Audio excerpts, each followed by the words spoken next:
I was at the gym yesterday, and a guy I'm friendly with said, "Hey, I heard that you have a YouTube channel." I said, "Yeah, I'm been doing it for about 2 years, and I'm earning maybe anywhere between $50 to $100 a month."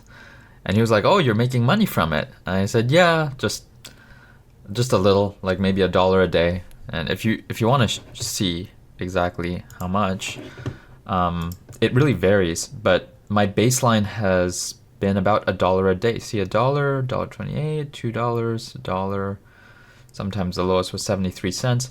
It's gone up because when I first started, I was getting maybe 30 cents a day, 20 cents a day, less than 50 cents a day. And so it's gone up, right? But it's still low if it's $1 a day, even if there are some exceptions with um, going going bigger with a video. So um, he was like asking what kind of content that I make, and I said, "Oh, mostly talking head videos, like my own, most of them like my own personal video journals." And I said, "Well," and I also said, "Well, the video that got me monetized was this. Here, I'll show you this. The way South Korean children are raised is fucked up." It was one of my videos when I was doing a challenge of posting once every 2 days, and this got 220,000 views, and it's still getting a couple views here and there. It just keeps going up a little bit, but um, yeah. So that being the most popular video, I told him what the content was, and he was like, "Yeah, that sounds like viral potential." And I asked him, "Do you want to make videos yourself?" And he said, "Yeah, I had a TikTok account, deleted it, but I don't know what to make." And my advice to him was, don't think about niche and what you have to do and all that. Just create anything and everything. Create anything and everything, and you'll start to notice tendencies, like what you enjoy creating, what resonates with people. That was my tip to him, and I was looking forward to. I am looking forward to what he is going to put out once I hope he starts putting out something, if this is something that he really wants to do. But the point I want to get to is, he said, "Yeah, there's a lot of money to be made in social media," and to that I want to say, yes, there is, but with a big caveat. Um, like, you see all these videos.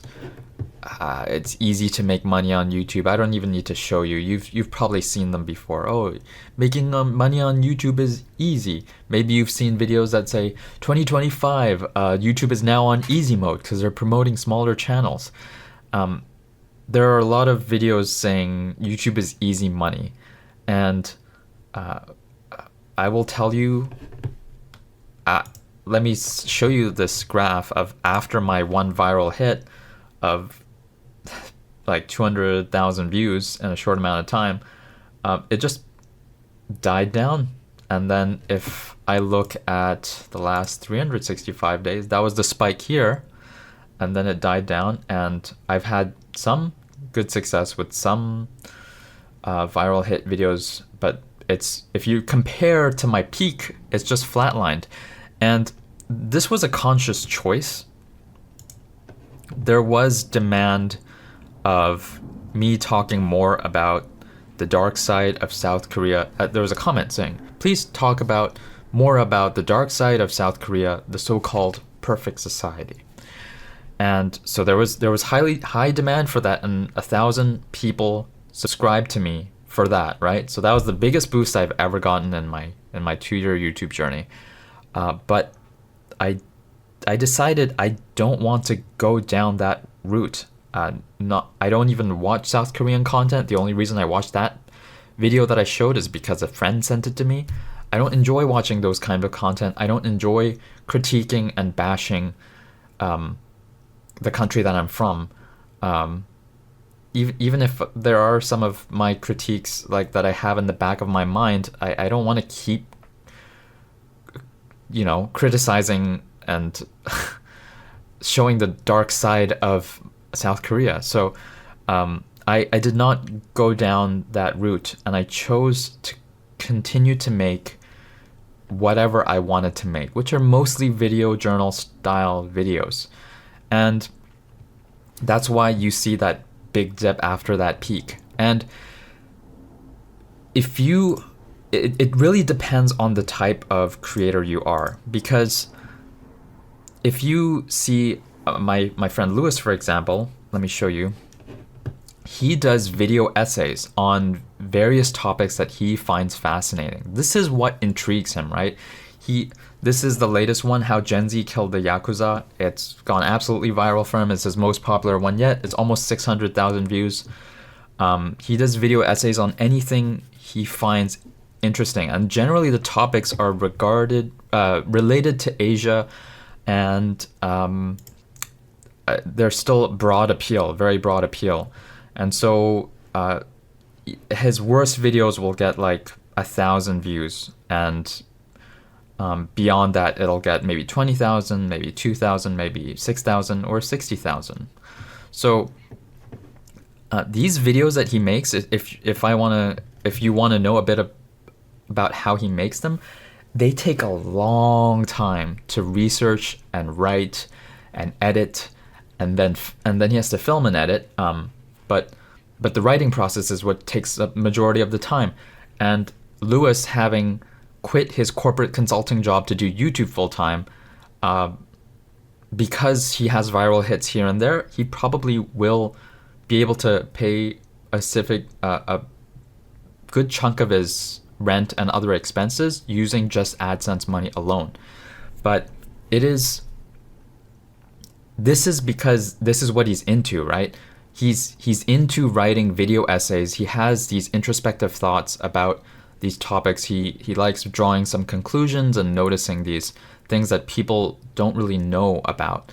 So this type of video, these type of topics have a broad appeal, and it works for him. It works for him, and this is the type of videos he likes making for now. And he's blew past 10,000 subscribers now. He has 11,000 subscribers now, so he's growing well.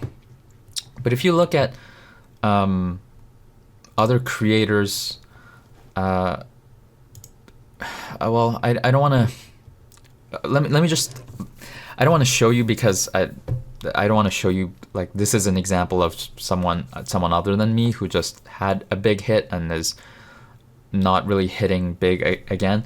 But I'll just say that I have some YouTuber friends that they've hit big in the past and their baseline increases, but it's still nowhere near the kind of hits that Lewis is getting, right? It's maybe 1,000 to 4,000 views per video, and the baseline increases, but after a big hit like 200,000 plus views, you just come back to a much lower line, and then you're at that baseline for a very long time, without any sight of a future video to come that will be another big hit.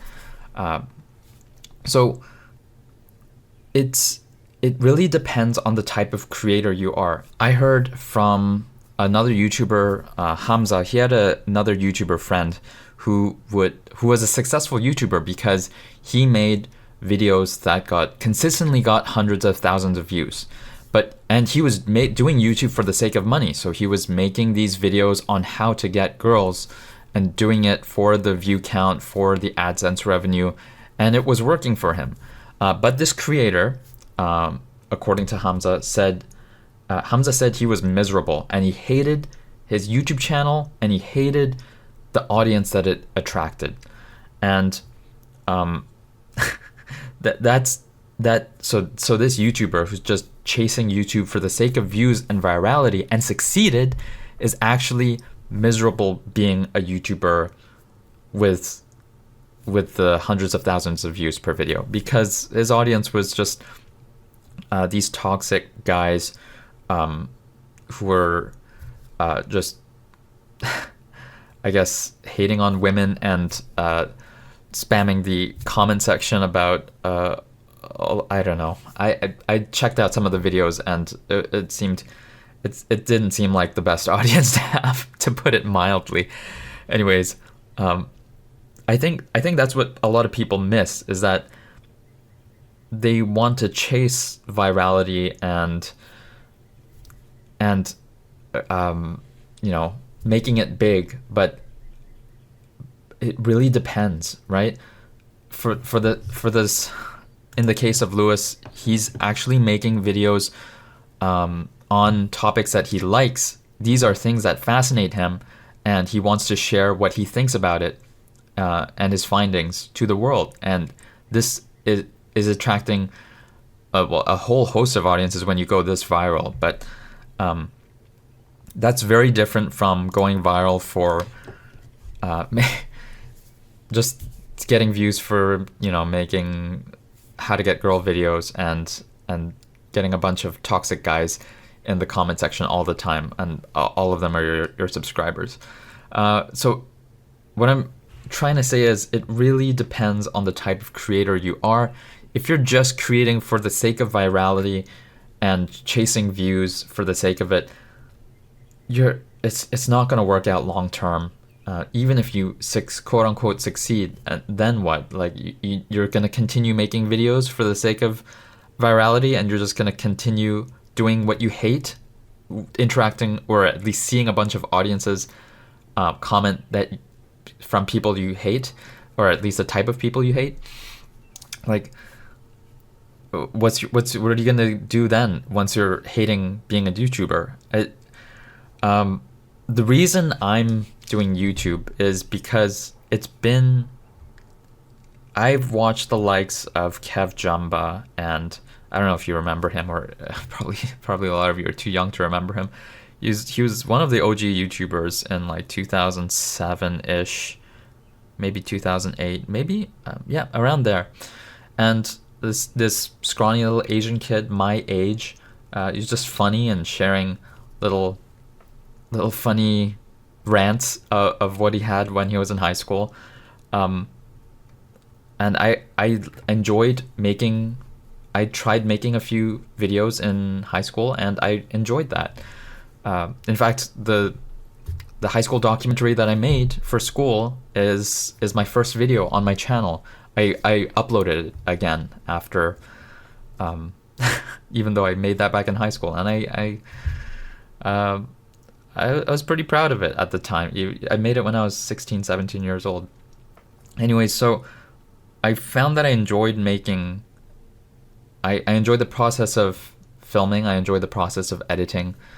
I think idea generation is my least favorite process, but I do enjoy the process of filming and posting, and sometimes even scripting too. If I do have an idea that I want to script, I do enjoy that process as well. So I have a knack for that, right? I have this enjoyment that I derive from the process of creating these videos, and I want to do it for its own sake, and if I can eventually turn it into something full-time, that would be the dream job.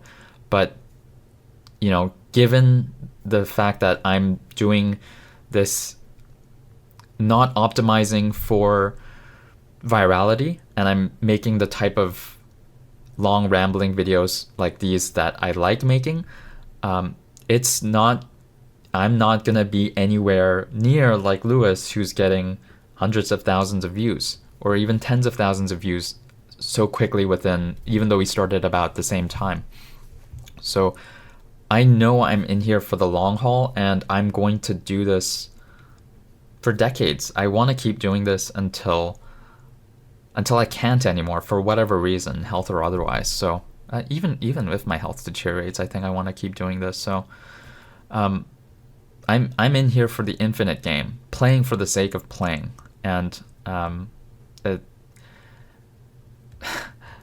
it's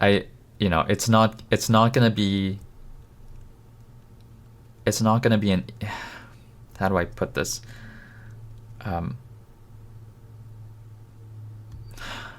Let me show you this guy. Alex Way, who I rediscovered after finding him a while ago. Here is his video that popped up for me yesterday, The Truth About Being a YouTuber in 2025. So he talks about how he had some viral hits. He started about a year and a half ago, so actually he started about the same time as me, but he's way more successful because he's had multiple 200,000 view videos, like 5 of them. He has one 700,000 view video. And he's living alone in Arizona in the States.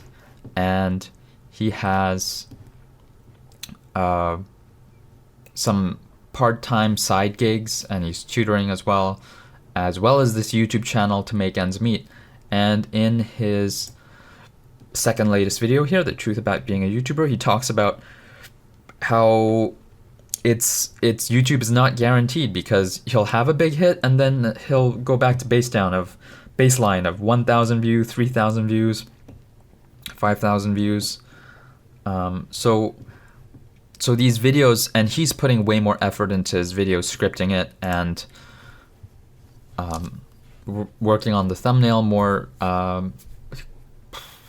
like Lewis, right? Like putting a lot of effort into the scripting, editing, thumbnail, all that. So the more traditional quality approach YouTuber. And Alex is saying how he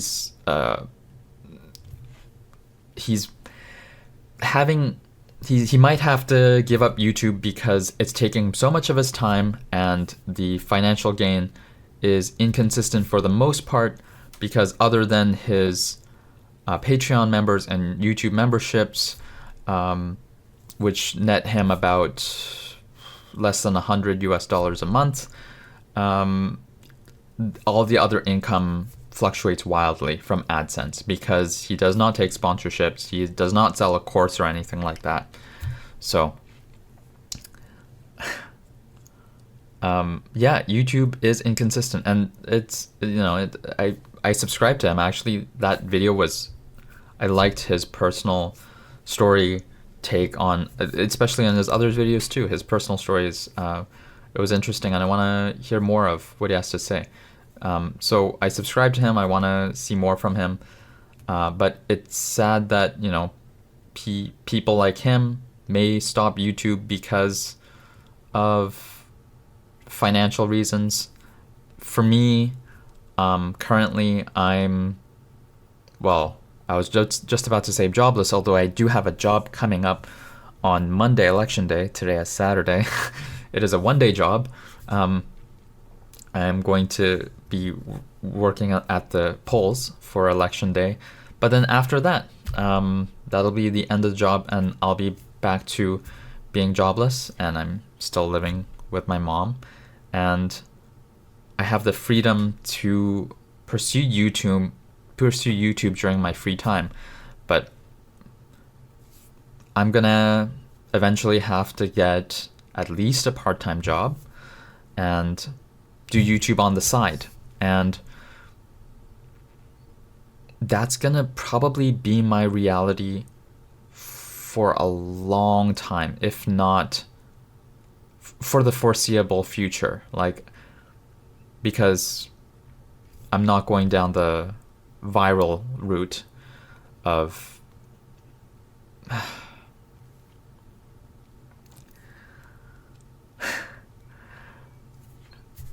how do I wrap this up? I want to say that if you want to post for the sake of views and are relying on YouTube as a significant source of income in the foreseeable future, within the first few years, it's tough.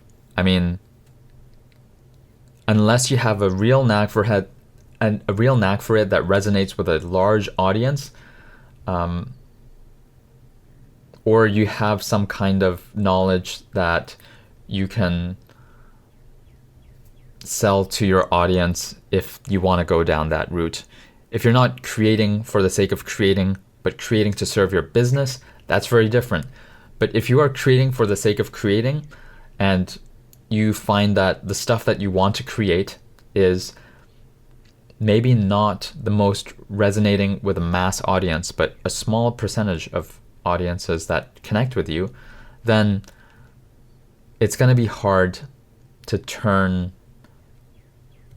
a consistent profit, especially within the first few years of doing YouTube. YouTube is not in easy mode at any point. YouTube is hard for the majority of people. Like when I say the majority, I mean 99.9% of people. For 0.1% of people, or even less, YouTube will actually be pretty a good way to make money within the first couple years. But the majority of people like me, it's not easy at all. So what I didn't tell that gym guy, and that I want to tell him now, is if you're doing YouTube for the sake of virality and the sake of views and for the sake of making a lot of money, I guess you can try, but for most people, you're gonna burn out. So that's what I wanted to end it with. Holy shit, this video got long. Okay, well,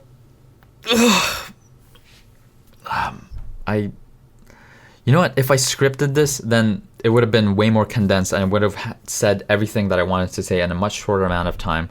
But because I decided to just have something in my mind and just freestyle, it's become super long. Anyways, I will see you in the next video. 1% better every day, baby. The mommy raccoon with her 4 babies are back here. And the babies now look cute. They have fur, they're growing fast, and they look more like their mommy. Oh, that's cute. I wonder if Muffin will start begging to go outside. This is new for him to walk around. Maybe I shouldn't let him get used to it, or else he'll start begging like Tigger. Muffin?